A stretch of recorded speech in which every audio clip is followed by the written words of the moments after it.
It was in '51 and I was up in Shawan, and I went out one evening, went into a little cafe on the second floor there above the plaza, and it was full of Moroccans. I was the only European. I was the only European staying in Shawan at the time at all. And so I sat there and listened to the music, drank my tea. Soon this man came in, indistinguishable from all the others that I could see. And he sat down with the others, sort of in the front row, opposite the musicians. Then when the musicians began a new piece, he rose and began to dance and shuffle around a bit. Soon went into the trance, fell, the music stopped.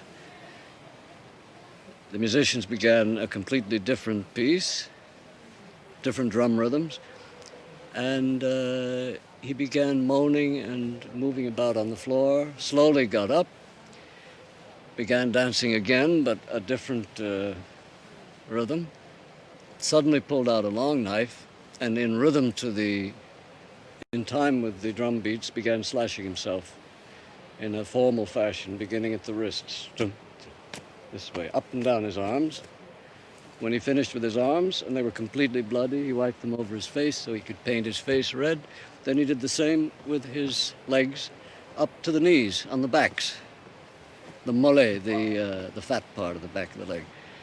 Slashed them, rubbed the blood all over himself, went on dancing with a beatific expression, finally faded out, fell in a heap on the floor, was covered with a piece of cloth for a minute, which they do. The muqaddam of the musicians himself did it. Then the musicians took their time, smoked some keef, drank a little tea, left him lying there. Slowly began a completely different rhythm, a third one, after which time they took the cover off of him, and he moaned a bit and slowly got up in rhythm to the music and danced. And then the music stopped. He went over and kissed each musician on the forehead, gave them some money, very happy, drank his tea and went out of the cafe. No questions asked.